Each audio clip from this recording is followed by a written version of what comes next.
Good evening. On the range session yesterday, the gun, the 458 SoCom, from Radical Firearms, functioned flawlessly. What I've got today is, letting the cases or the brass tell me, more appropriately, tell you guys, and hopefully you will tell me what is going on with this.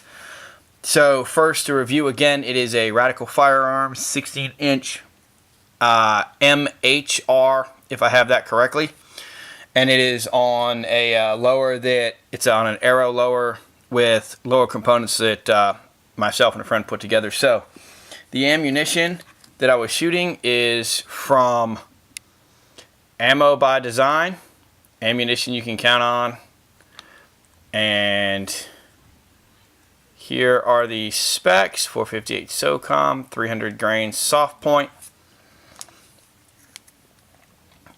It is moving at 1580 FPS, and it is item number Kilo 1623. So, two main things I'm looking at today.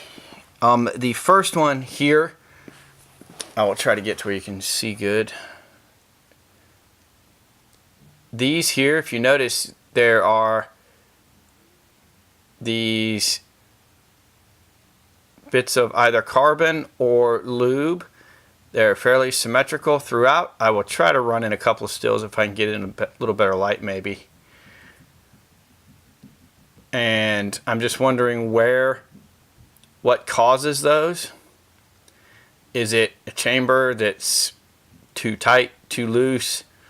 Maybe it has to do with what's coming out of the gas key in the bolt and then escaping around the locking lugs on the bolt. Not sure. Pretty sure it's not coming through the firing pinhole. And that's because I don't see any on the bottom. So I'm thinking it's either coming, out through the chamber before the round fully seats and, just kind of spreading itself evenly, because it should be a fairly even pressure in there. If you guys know what this is from, please let me know.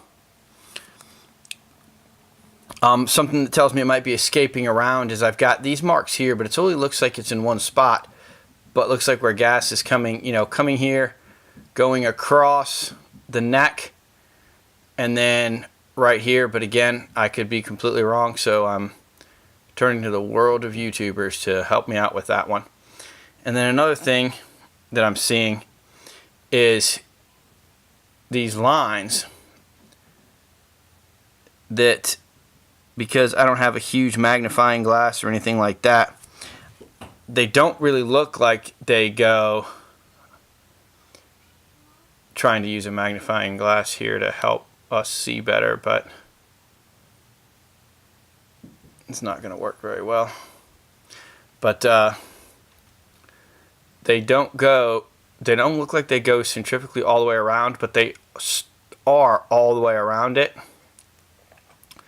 And then what looks like some of these longitudinal lines here, where it was probably from either stripping it out of the magazine and the sharp edges on the magazine that had been cut did something to it, or from going into and out of the chamber.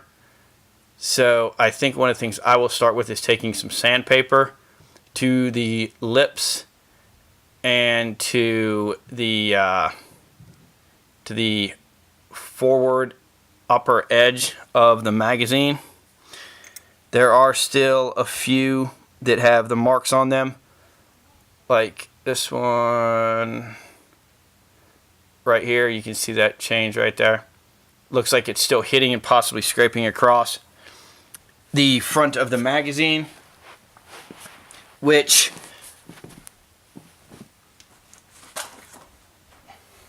is fairly rough cut.